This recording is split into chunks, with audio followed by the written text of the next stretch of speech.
The Earnestly Speaking podcast is a show that is founded on free-flowing conversation and may at times venture into mature subjects. Listener discretion is advised.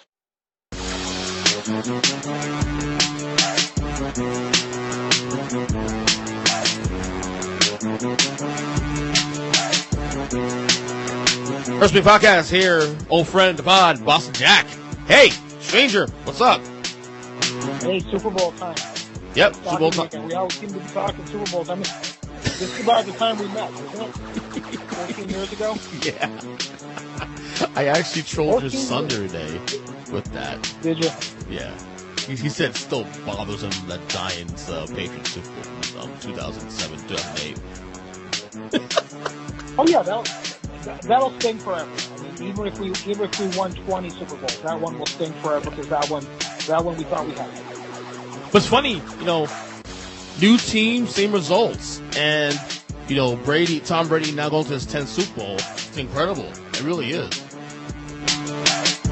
Yeah, there's no words to describe. I mean, what the guy has done, and he's going to keep playing even after this year. Win lose. So it's just it goes on. It's amazing. A lot of people I talked to you this week, since then, some of them complaining is like, you have the factions of like people who say like, oh, well, now that Brady's out of New England, I can root for him now.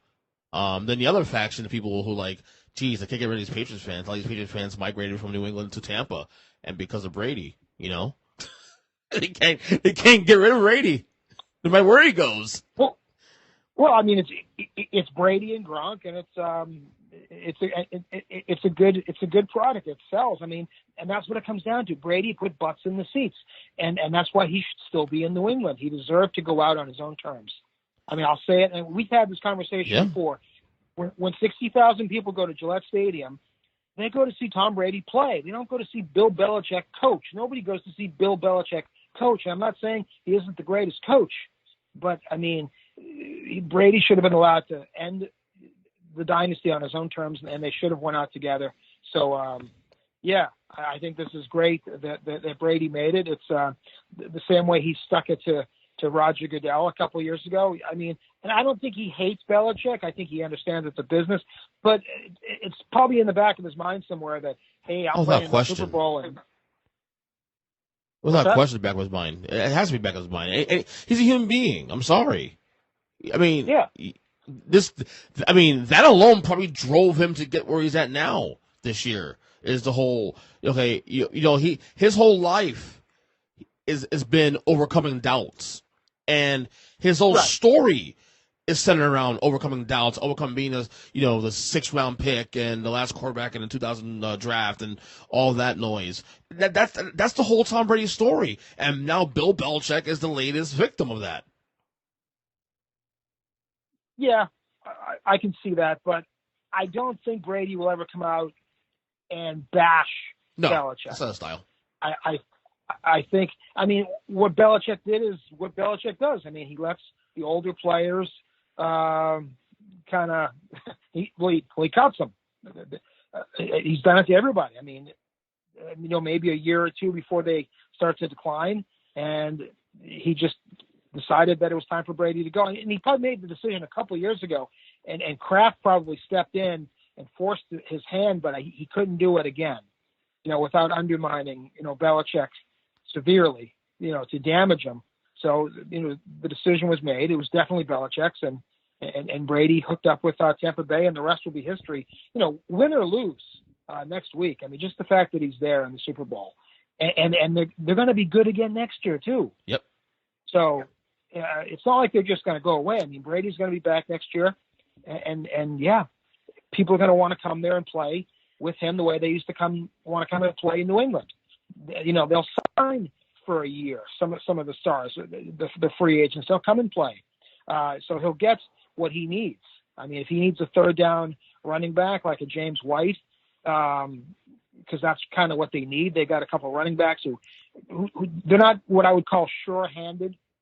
I mean, I think Fournette's a great running back, but I don't want him in there on a third down play. I don't want him out in the flat trying to catch that ball like a James White or some of the other third down backs that they've had, like Deion Lewis type, James White, Kevin Falk type, yeah.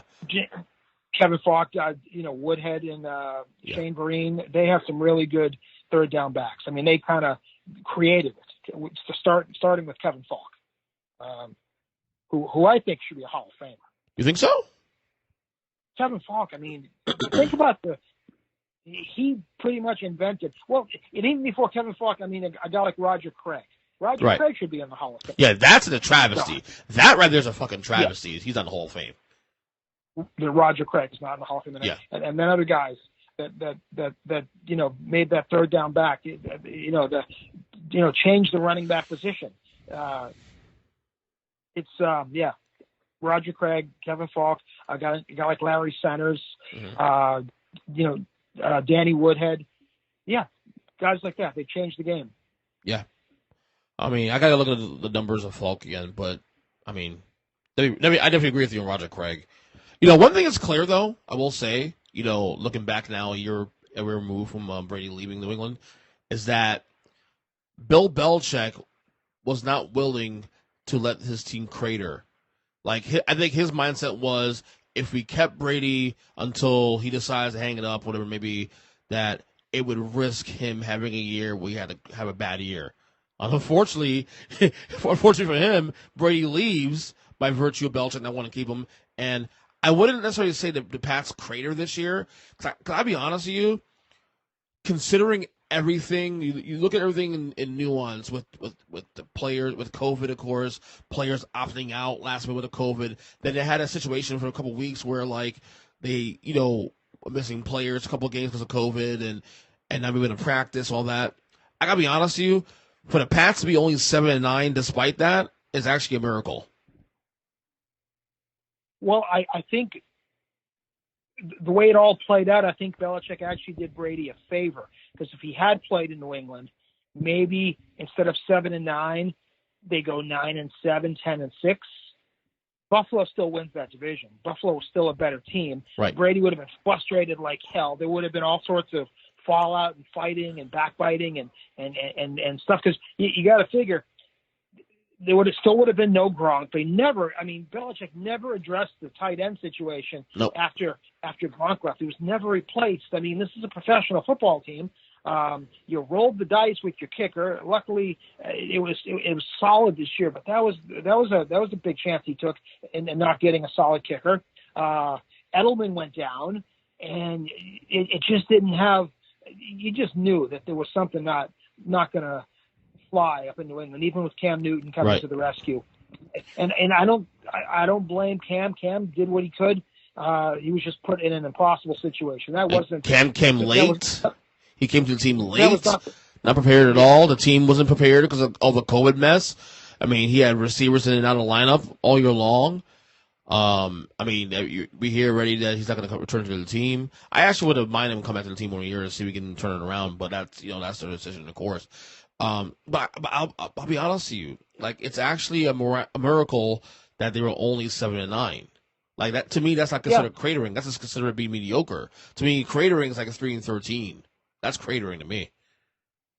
Yeah, I mean, it's not awful, it's mediocre, but 7-9 is totally unacceptable. In New England now.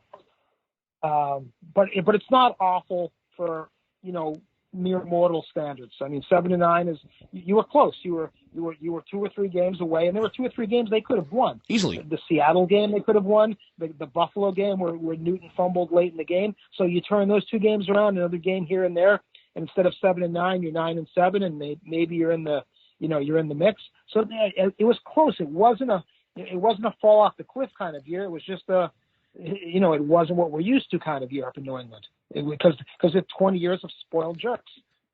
Now, you've been pissed at Belichick for quite a while now, about at least 3 years, since the Super Bowl you guys lost to Philadelphia back in 2018. Philadelphia. Yeah, you've been pissed. Did you still cheer for the Patriots this year? How'd that work out for you? Like, how obviously you root for the Bucs because of Brady and all that, but were you still watching Pats games and plugged in like normal and, hoping they did well and all that? I tried. I got to be honest. I tried. Of course, I'm from there. It's the hometown team, It's the team I've loved for the past, even going back to, Brady, Bledsoe. I go back even to Grogan. Mm-hmm. I'm still young enough to remember Jim Plunkett playing with the Patriots. The teams that absolutely sucked. Some of those awful years.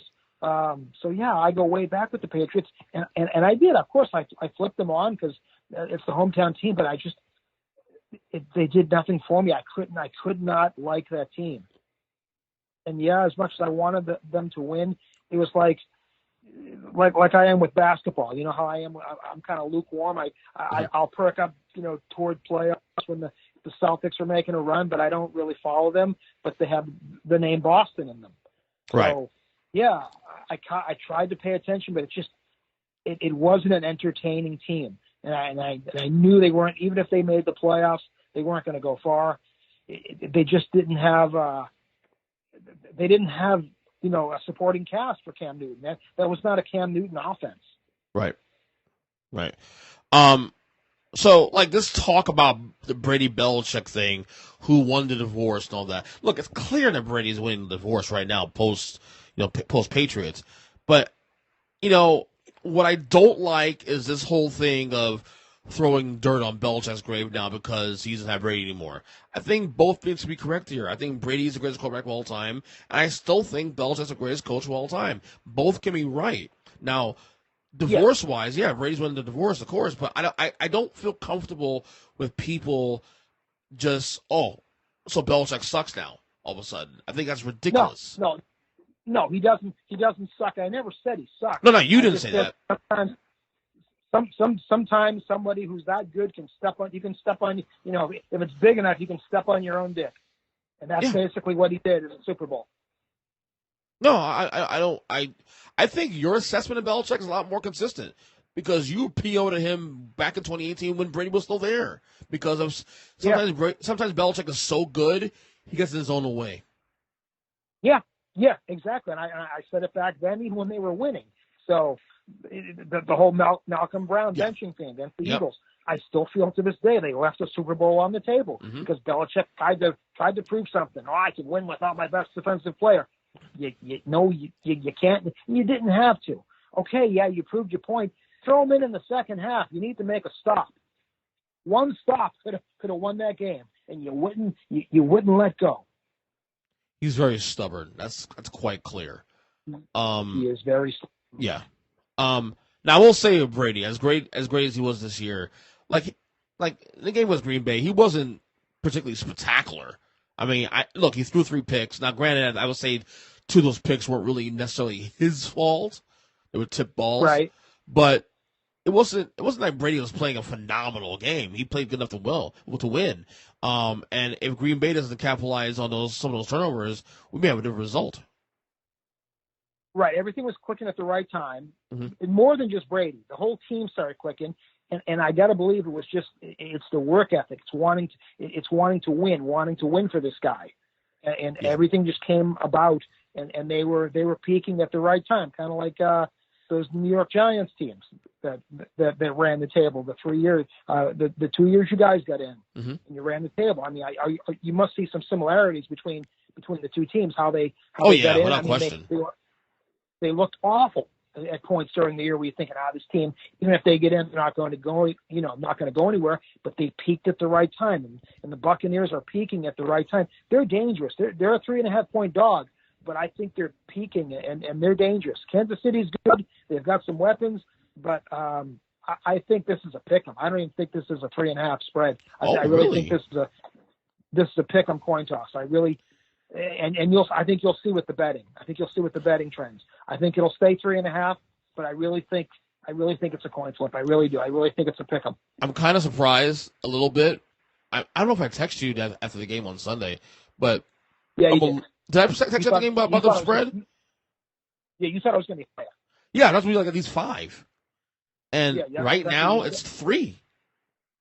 3.5. Right? Yeah, across the board. Yeah, I've seen that, and I think I really do. I really think Tampa Bay's peaking, and they get Antonio Brown back, and they get a couple other defensive guys back. Winfield is back, so I think they're going to have everybody they need, and I really think it's going to be a great game. I'm kind of torn. They're saying I'm kind of torn on who to root 57 for though, under.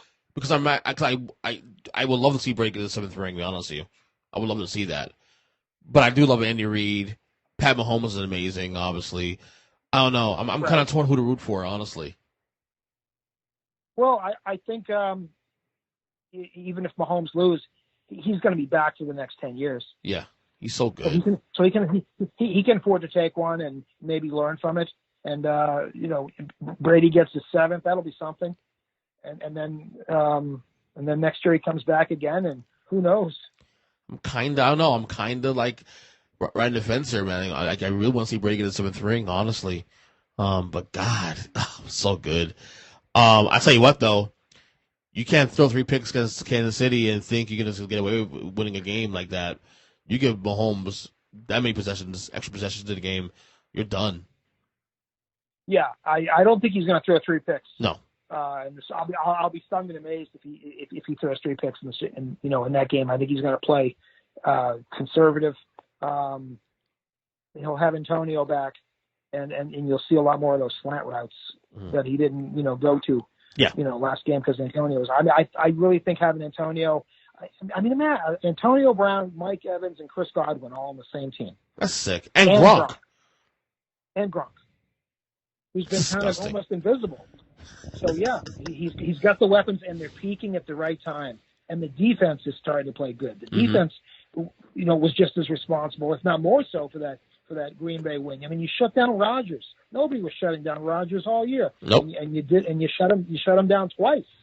So that's in Green Bay in the cold. Speaking of Rodgers, where do you stand on that narrative now? Another championship game loss. I told my son that I think Rodgers is butthurt. I think he hated the fact that they took the ball out of his hand. You even said that, I think. He took the ball out of the MVP's hand and kicked the field goal. What are you saying to this guy? You go out and draft a quarterback in the first round, so he's already pissed off. He's been playing pissed off all year. And then in the biggest game of the year, and the biggest time of the game, you take the ball out of his hand. He's got to be steaming right now. And he's in a no-win, too. Because if he doesn't do – let's say LaFleur say, kick the field goal fourth down, and Aaron Rodgers says, no, fuck you, I'm going to go for it. Rodgers is still a bad guy. Right. No win for Rodgers. Here's what people aren't getting. Rodgers is pissed. Rodgers is, he's been living in the shadow of Brady's and even Breeze for the longest time. And they say that, well, if they get rid of Rodgers, it's something that he's off. I didn't take that. Wait, kind of lost you a little bit. Get a good spot. Yeah. There you are. Here I am. You were saying the shadow, definitely a shadow of Brady. I don't know about Breeze though. I think maybe the one thing I guess is because Breeze is the nice guy. Brady's kind of a little more aloof. I'm not Brady. Rodgers is a little more aloof. Maybe that's why. Definitely a Brady shadow, though. We'll say that. Well, I just think he's pissed off. Yeah. At the Pack. As he should be. And then another blown opportunity. I mean, that's three in a row. And like I said, that first round pick where they picked the quarterback, Jordan Love. I got to think if he thinks he can, go to another town, and it's the right fit. I underestimating that. I think he would definitely walk right now.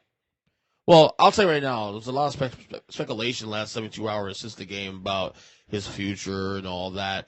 He's not going anywhere. Let's be clear. The guy he's probably the MVP this year. You can what? He's going to be the MVP, no doubt. Yeah. But has the window closed in Green Bay? To win or to get there, the thing is, I'm going to say no for one reason. The NFC's been wide open for the last couple of years now. No reason to say no is because the NFC's been wide open the last couple of years.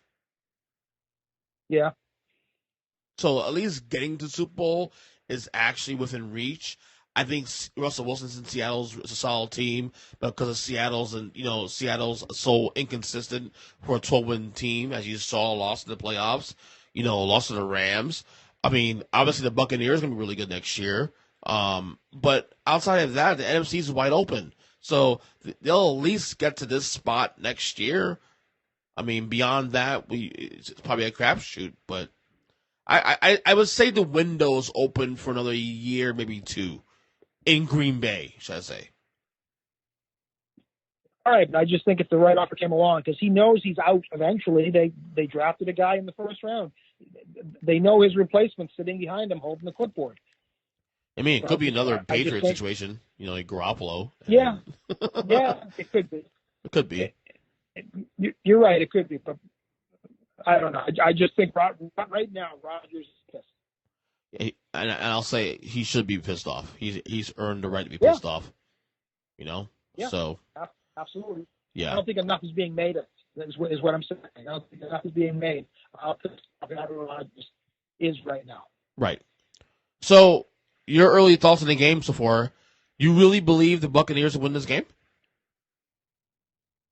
Yeah, I do. They're home. Do you think that's going to play a factor, though? Because a lot of those tickets are going to be, I mean, I know they're allowing 20,000 fans in the stadium, but aren't a lot of those fans not just local, also from people outside around the country? Yeah, but it's more than that. They're playing in their own stadium. In their own locker room. They're sitting in their own beds. They're driving into the stadium instead of taking bus and doing all the stuff that's distracting. Mm-hmm. It's a home game in the Super Bowl. It's never happened before. It's an advantage. You're playing a home game in the Super Bowl. I mean, I got to believe that away to 3.5 points. Yeah, I thought maybe I'd get to 4 because Casey's that good. But there's a lot of people I've talked to so far, the last couple of days, really believe the Bucs going to win this game. There's a lot of people who are confident the Bucs win this game. I'm actually kind of shocked. Yeah. Yeah, they've got one. Like I asked you, do you see similarities in Buccaneers in the two Giants teams, the two wild card Giants teams that snuck in and upset the Dragons? Right. No, it's a great example to use.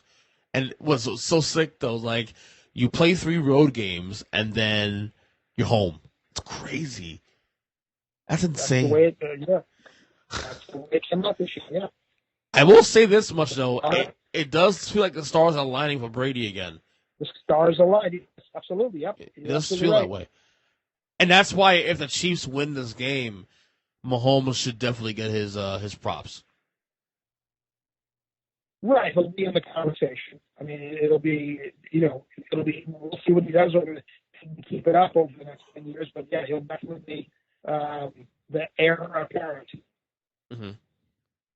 Oh no, my early thoughts are the Chiefs win this game, but by no means is this it's a guarantee. I don't feel fully confident that KC's gonna win this game. I think if you gun to my head, I'll say Kansas City, yeah. But is that no, can I be could I change my mind before kickoff? Yeah, absolutely.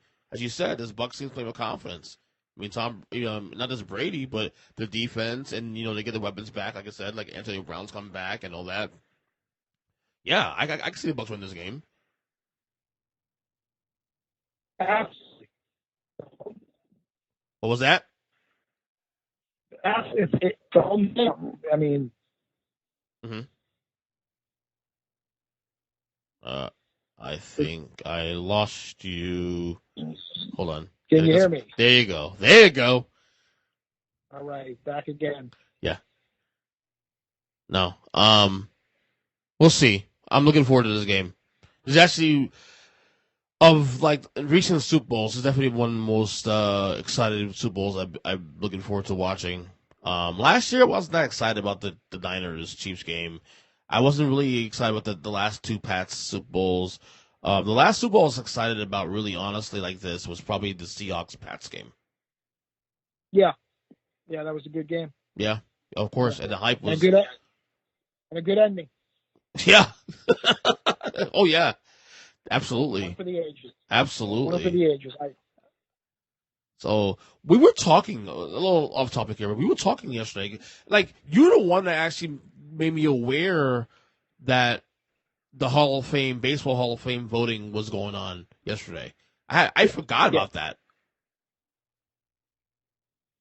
Yeah, I keep an eye on stuff like that because I'm really intrigued. I've been to the Baseball Hall of Fame in Cooperstown. Oh really? How was it?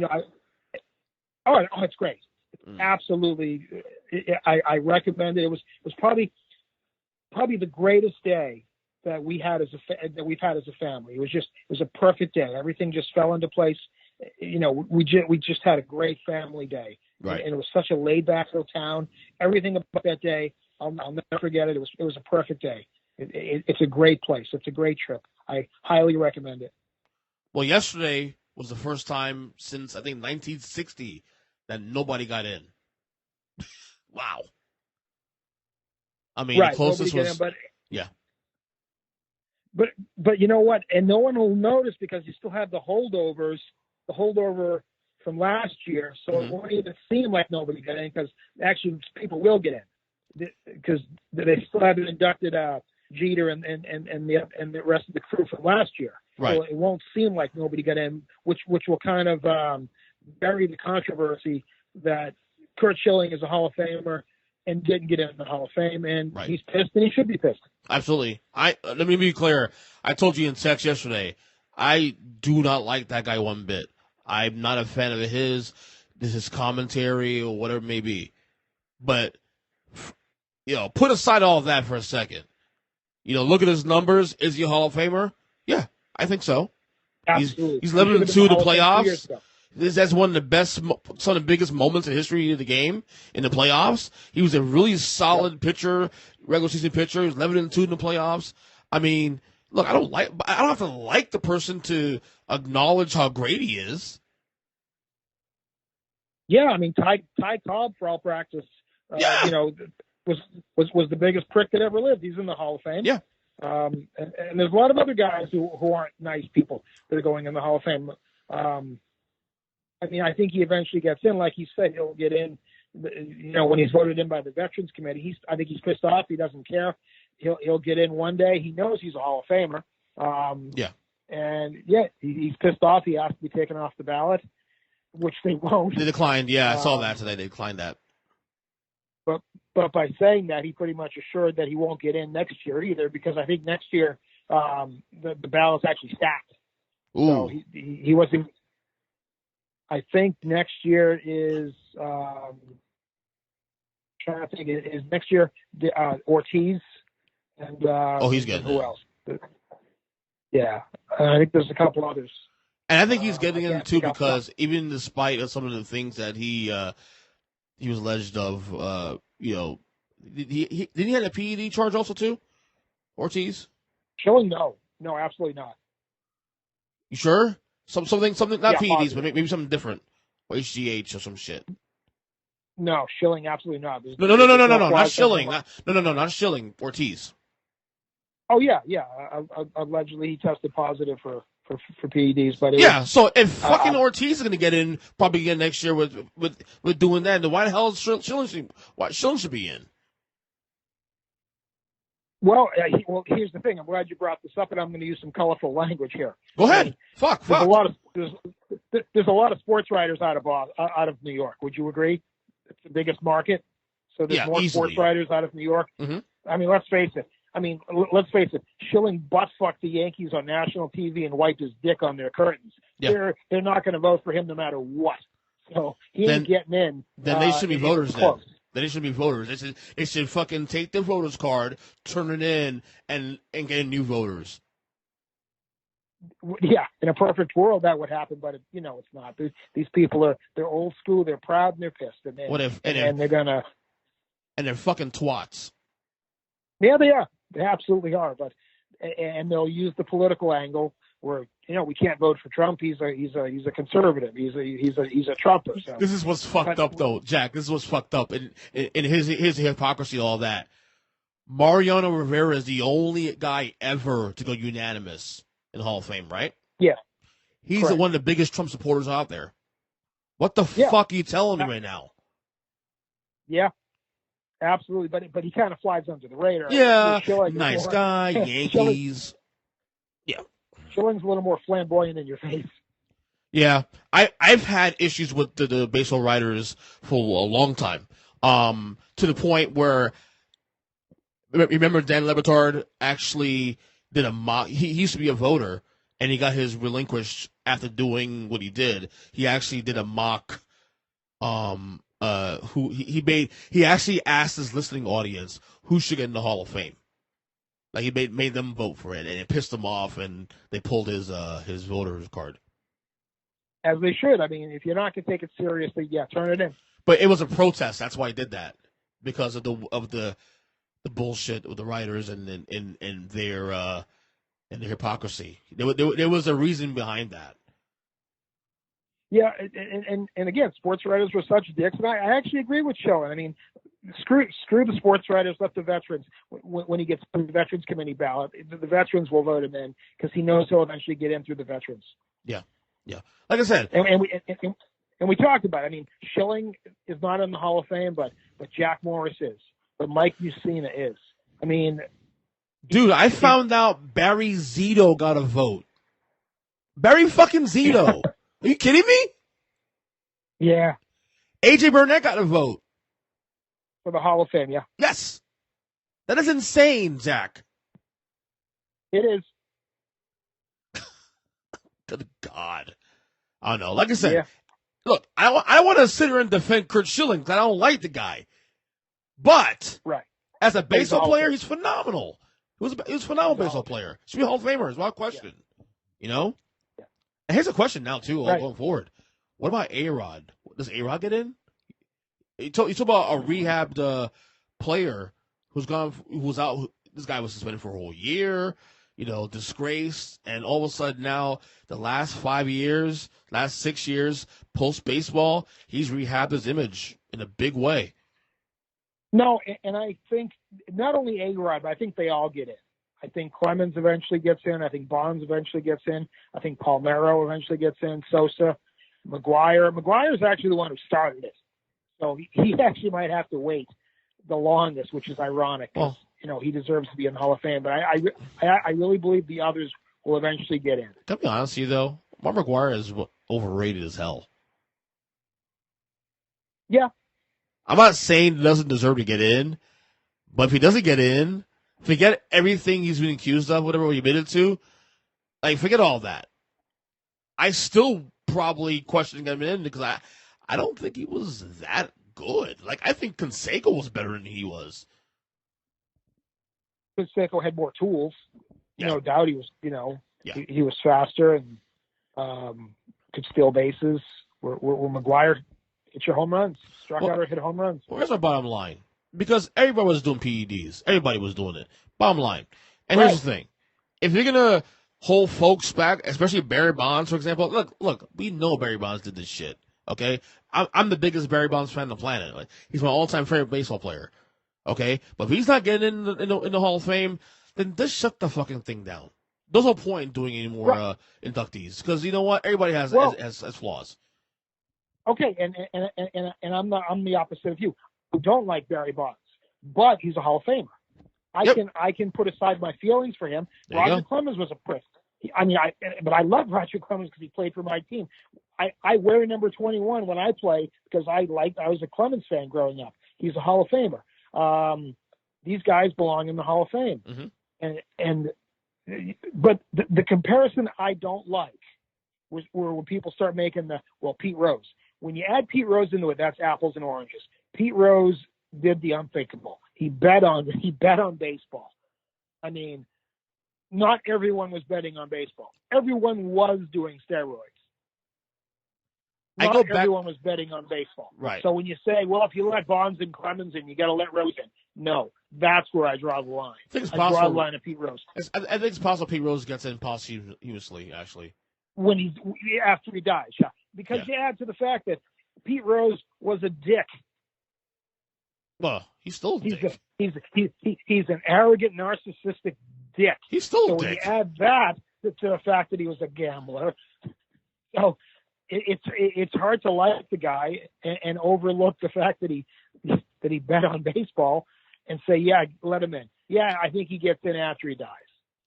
So I go back and forth on the Pete Rose thing because he should get in, and I want him to get in, but I have a hard time looking away from the gambling stuff because the gambling thing is actually more dangerous because the fact that he literally could have thrown games, literally could have impacted games. And if you let Pete Rose in, and I will say this, and a lot of people won't get the reference, I think if Pete Rose gets in, Shoeless Joe's got to get in too, the same year. Shoeless Joe? Yeah. Okay. I mean, if you let Rose in, let Shoeless Joe in, because by all accounts, I mean, he didn't throw the series. Yeah. From all the history and research that's been done. I mean, I know you've probably seen the movie.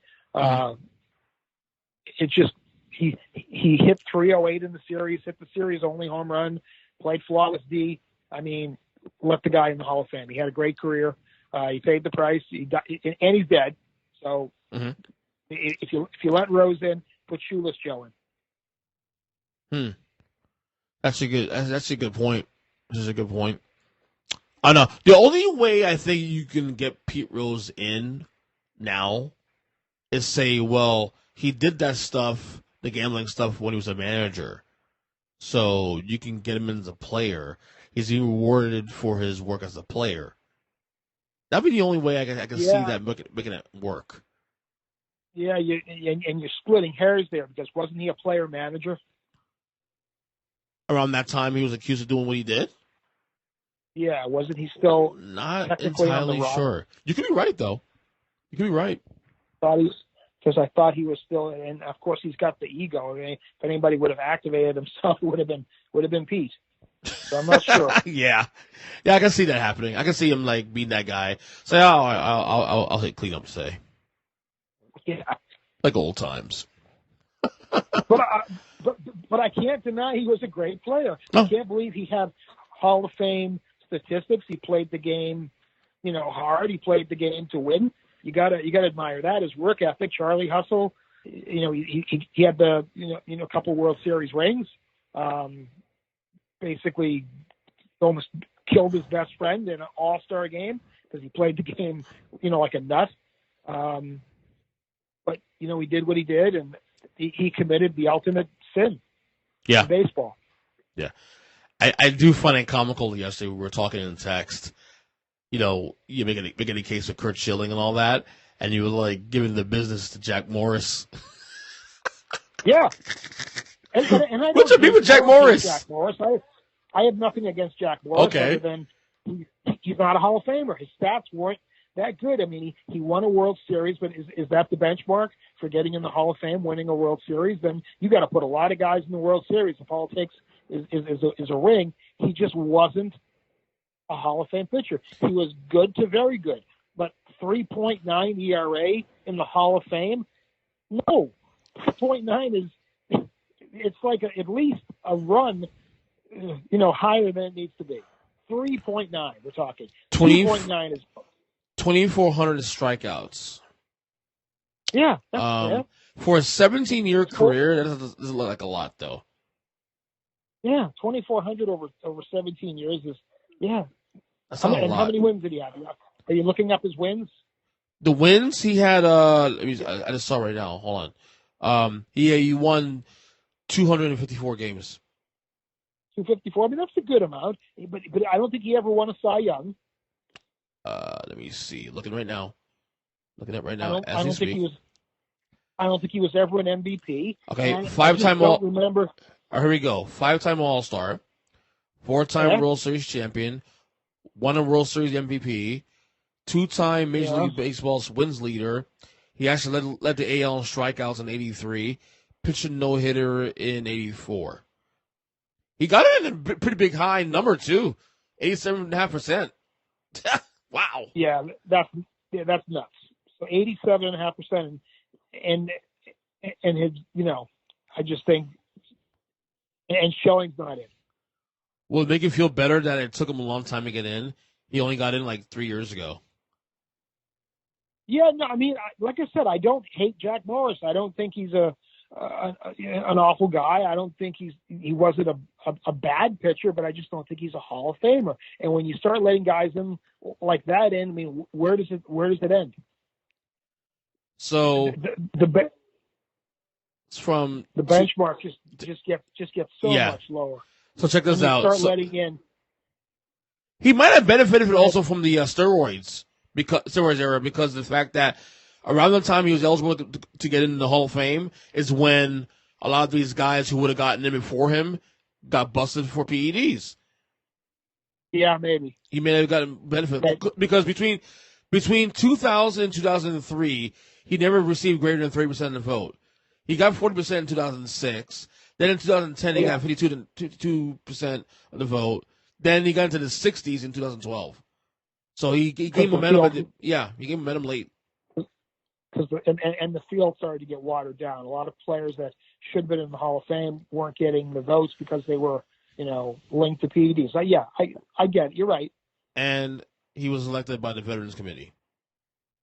Right. So, which is how Schilling will probably get in. Right. Through the Veterans Committee. Because if Morris gets in, you got to put Schilling in. Yeah. Like I said, I'm not sitting there trying to defend Curt Schilling because I think the guy's a schmuck. But he should be in the Hall of Fame. He's got the 2 rings. He's got the actually 3 World Series rings. He's got the 3,000 strikeouts, and he was a power pitcher. Oh yeah. Oh, then he should get in automatically. He should be a first ballot. Yes, that's what I've been trying to say. He's got 3,000 strikeouts. He was a power pitcher, one of the last power pitchers. I'm sorry. He's got his 3,000. Yeah, he's got 3,000 strikeouts. Anybody that crosses 3,000 strikeouts. And it's a limited number of people who have done that, right? Like maybe 20, maybe 30. Yeah, maybe even less. He's got 3,100. Yeah, if you are crossing 3,000 strikeouts and in a category that's literally an anomaly, then that you not only are you a Hall of Famer, that's not even a question at this point. You should be a first ballot Hall of Famer. First ballot, yeah. Right, but his politics have kept him out now for 5, 6, 7 years. He's got the 3,000. He's got the 3 rings. He belongs, and he's definitely Yeah, I think we're gonna blog about this week. Yeah. Again, can't stand the guy, but should get in on the discussion. Yeah, he's got the numbers. Yeah, he's got the numbers. Anything else we'll discuss before we go? Anything else on the docket? No, I think that was fun. It's always fun with you, Jack. Miss talking to you. It was almost a year, actually. I was going back to my, whenever I have a guest, I haven't on a long time, I go back to, when did I last talk to this person? I went back through my podcast files, and I was like, oh, shit, March. When did the week Brady signed Tampa? Yeah, but a lot's happened, of course, since then. I mean, that's pretty much when all hell broke loose and the world changed, flipped upside down. So, we've been doing our own things, just trying to stay alive. Yeah. But hopefully when things get back to normal, we'll, you and I will do more of these. Yeah, fingers crossed, obviously, with everything. You're a small business owner, obviously. And, I mean, thank God I live in Florida. You can at least be open, to do, Correct. But hopefully we get through this time because it's not easy for a lot of people right now. I mean, like I said, I had COVID recently, got through it, my whole family, thank God.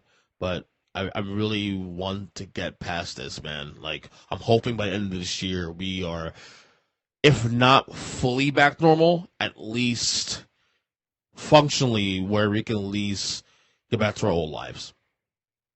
Correct. Absolutely. So I'm getting tired of wearing a mask, dude. Even though I'm pro mask mandate, I'm against the lockdown, obviously, but I'm ready to get back to normal, dude. I really am. Yeah, it's getting old. It's time to start living again. Yeah. All right, Jack. It was fun. We'll do it again soon. Always a pleasure, brother. All right, brother. Take it easy. All right. Later.